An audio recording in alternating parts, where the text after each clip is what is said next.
Good morning. We are joined by many members of the caucus in the Senate and the House. We're also joined by Treasurer Dave Young for today's announcement. We're going to hear from, in addition to Treasurer Young, Speaker Garnett, Majority Leader Moreno. As you know, a big focus for the Democrats in this year's legislative session and for us is saving people money. And there's a number of real policies that we can point to that have done just that, whether it's reinsurance, which has reduced the rate for individuals who buy their own health care insurance by over 20%. We slashed the price of state park passes by 70%. Free full-day kindergarten saves families about $500 per month, already in place. And later today, we'll be signing the bill for universal preschool. And in addition to the benefit for the kids, that also saves families an average of $4,300 per year. We've already cut property taxes for 2 years, made it so tens of thousands of small businesses don't have to even file the business personal property tax. And we're working towards infusing $600 million in the Unemployment Insurance Trust Fund to prevent payroll tax increases.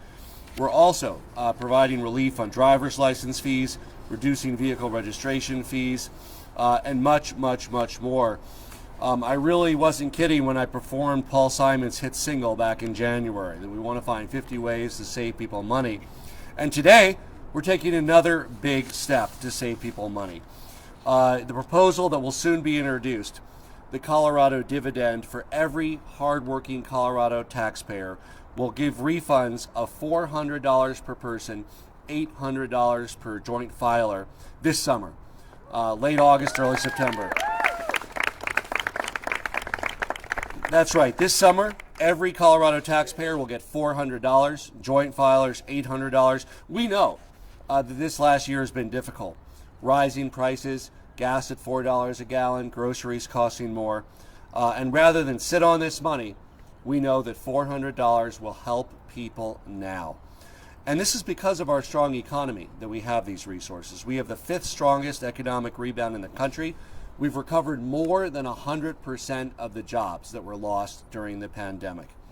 But we also know that despite there being good jobs out there, the rising costs are a real challenge for Colorado families. And that's why we're working to get this relief out as soon as possible. Instead of government sitting on the money, we want to make sure we get it back to people and empower Coloradans to invest this Colorado dividend in their own families, in their communities, in their everyday needs, or in saving for retirement or for school. This is because of our economic success as a state, this Colorado dividend will benefit every hardworking Colorado taxpayer. And I want to thank President Fenberg, Speaker Garnett, Majority Leader Escar, and Majority Leader Moreno for their leadership on this important opportunity to truly help Coloradans get by. Now I'm happy to introduce the Treasurer for the state of Colorado, Treasurer Dave Young.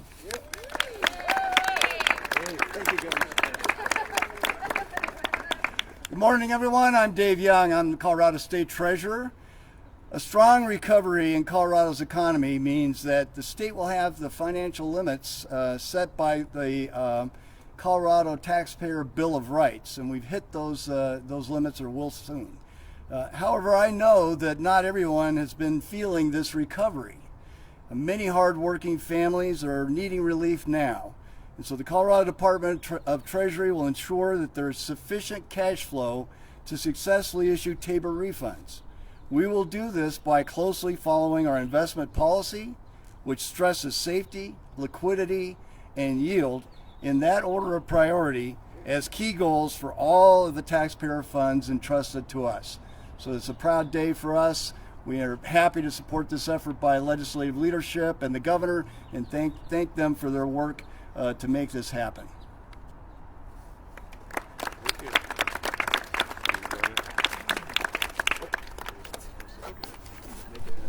No worries, Dave. No worries. Good morning, everyone. I'm excited to be here today with the governor, with the treasurer, with members of the Senate and House caucuses. Coloradans should be very, very proud that our state is experiencing one of the fastest economic recoveries in the nation. Our resilience as a state and the steps we've taken to position Colorado to thrive are boosting our economy and boosting our recovery. We've taken historic action to stimulate our economy and put money back in the pockets of hardworking Coloradans and save families and small businesses money. In recent years, we've been focusing on helping save Coloradans money.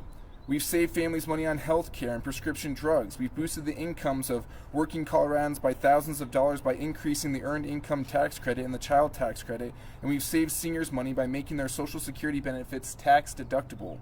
On the opening day of this legislative session, I said saving Coloradans money and making our state more affordable would be our top priority. We are looking at every way we can to save people money and boost their incomes and reduce costs. This announcement today is a very big deal. We're delivering once again on our promise to address the rising cost of living in our state and make Colorado more affordable. These checks will immediately help people afford the rising cost of gas, groceries, rent, mortgages, childcare, and so many other items and services that are costing more. Sending out these $400 and $800 checks now will help those Coloradans make sure that they have the resources during the highest parts of the inflationary pressures that they're feeling to help afford those needs. This is Coloradans' money. This is their money, and we're making sure that we make government efficient and getting those dollars back to them as quickly as possible. I'm excited to be here today, and I'm excited to announce Senate Majority Leader Dominic Moreno.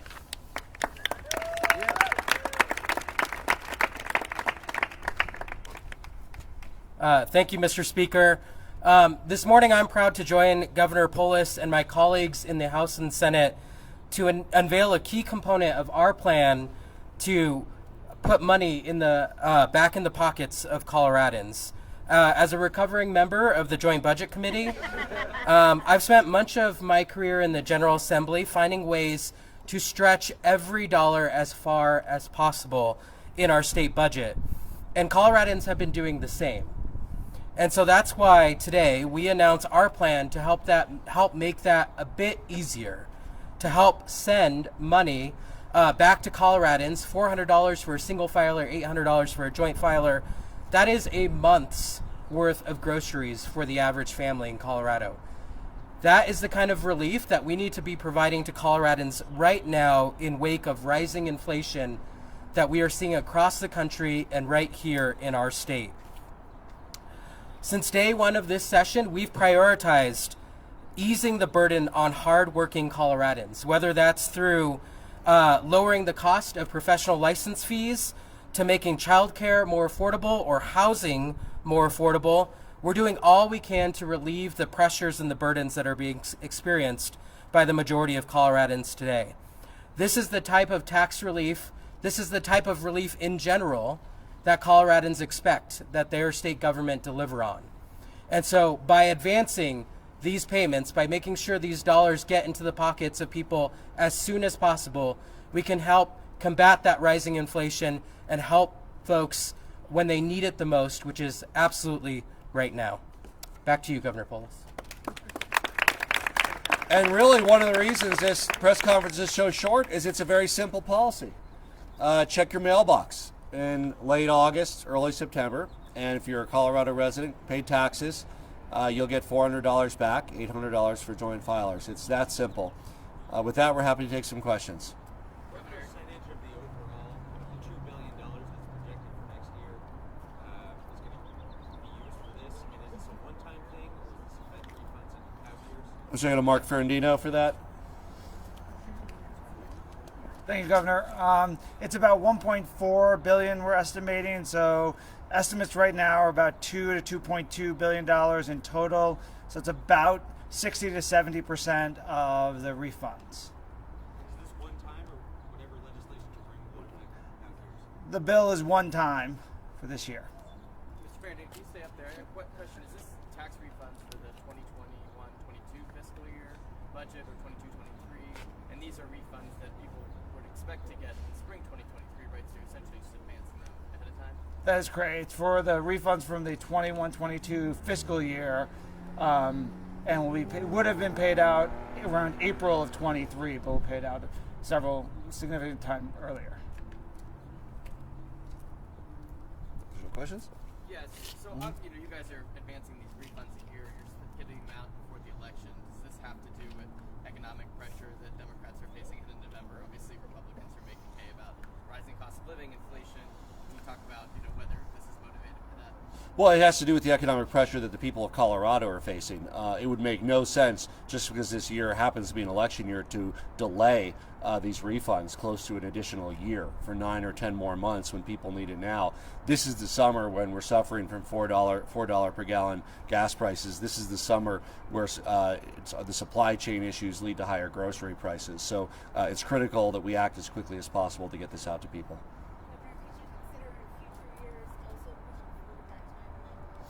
This is, again, 1 year. We're doing this right now because the moment calls for it. The number one issue facing the people of Colorado is rising costs of grocery, of gas, of rent, or mortgage. This will help. Rather than sit on this money, it's important to get it out right away as quickly as possible, and that's what this plan does. The people who are feeling the highest pressure from the things you talked about, like gas and groceries, or people who make less money, why do something flat instead of do something specifically targeted for larger amounts of money to lower costs? This will benefit every hardworking Coloradan taxpayer. In addition to this one-time refund that people will be getting in August or in September, there will also be a reduction in the income tax next year, and there will also be additional money that is refunded through the 6-tier sales tax refund mechanism next April. But why is that? Why are you setting it up this way instead of something more of the refund? All three ways. All three are occurring. Last question. I'll ask two. I'm sorry. So, in terms of risk here, right? I mean, there's always a chance that we could have an economic downturn in the next 2 months before the fiscal year ends. Is there any concern or mechanism in which to protect the state from having to pay out all that money if there is some kind of slide? And secondly, does this mean that Democrats are on board with Tabor now? You guys are obviously celebrating the refunds and the tax breaks. So first of all, what Tabor specifies is the surplus. It doesn't specify what is done with it. And so getting it out quickly to people is a great way to meet people where they're at and help make sure that they have the resources to deal with rising prices. What was your first question? Is there any concern about an economic downslide? Yeah, we're almost at the end of the year here. So we are June 30th. We're, what are we, 80% through the year. So, and in fact, this only deals with about 80% of the surplus. So I mean, if somehow the world dropped off a cliff and there were no revenues the rest of the year, there would still be sufficient revenues to cover this. We're at that point where the year's almost closed out. We expect that there will be additional revenue for the 6-tier refund mechanism. There also has been enough revenue to trigger the automatic income tax rate cut, but this is very conservative planning around what we have. There is a safeguard likely in the bill, but we don't think it'll be needed. And I'm sorry. Because we're most of the way through the year. Yeah. Question about the income tax and the homestead relief. Will this lessen that impact, or those are going to be just the same amount? Those are the same. Yep. No, we're homestead tax exemption, income tax, and then the one that's variable will be how much is left for the 6-tier mechanism next April, and there will be some, but that'll be calculated at a later date. Any additional questions? Thank you all so much.